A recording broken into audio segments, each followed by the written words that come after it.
Bonjour à tous et bienvenue dans ce nouvel épisode de mon podcast IMO. On est toujours en live du congrès de la FNAIM au Carrousel du Louvre et j'ai le plaisir de retrouver Charlotte Parasi. Bonjour. Bonjour Ariane. Charlotte, tu es responsable marketing, directrice marketing de Vitrine Média.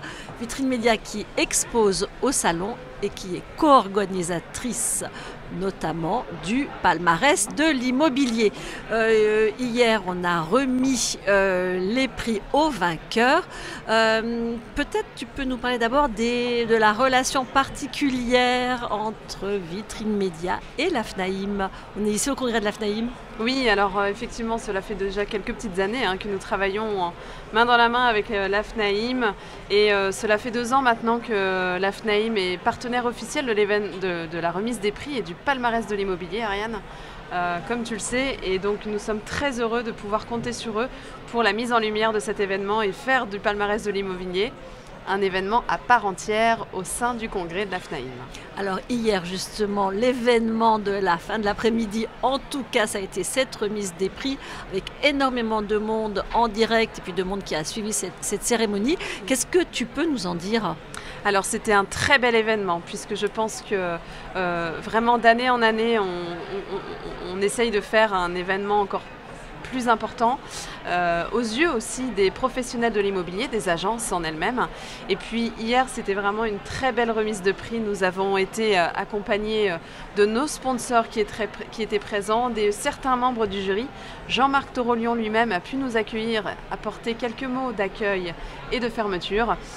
Nous avons pu aussi rassembler la quasi-totalité des finalistes qui étaient là en réel. Voilà, qui étaient là. On avait été assez frustrés l'année dernière. Voilà, l'année dernière qui était du 100% digital. Cette année, nous étions heureux de pouvoir remettre en main propre ces trophées auprès des finalistes. Donc l'idée, c'est de récompenser chaque année des agents immobiliers performants. Il y a un jury qui est là pour éplucher les candidatures. On remet des prix par région en fonction du nombre de ventes réalisées par l'agence et on a un beau palmarès. Absolument, nous avons récolté cette année encore plus de 300 dossiers et nous avions finalisé avec 170 dossiers, si je ne me trompe pas, Ariane, des dossiers qualitatifs, c'est-à-dire qui remplissaient tous les critères, que nous avons étudiés au peigne fin. Par la suite, nous avons une délibération, une pré-délibération, pour élire 5 finalistes par région, puisque 6 régions étaient représentées.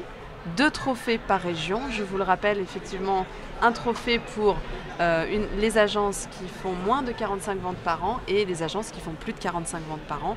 Donc pour 6 régions, on a 12 trophées, plus les drum-toms, plus le prix féminin, plus le prix du jury. On en a mis des prix hier, c'était fabuleux. On en a mis des prix, tous les agents immobiliers sont contents et ils vont candidater nombreux l'année prochaine au palmarès de l'immobilier et au prix féminin. Absolument. Merci beaucoup Charlotte. Merci Ariane, à très bientôt. Et à très vite pour un nouvel épisode de mon podcast IMO à retrouver sur toutes les plateformes et sur MySuite IMO.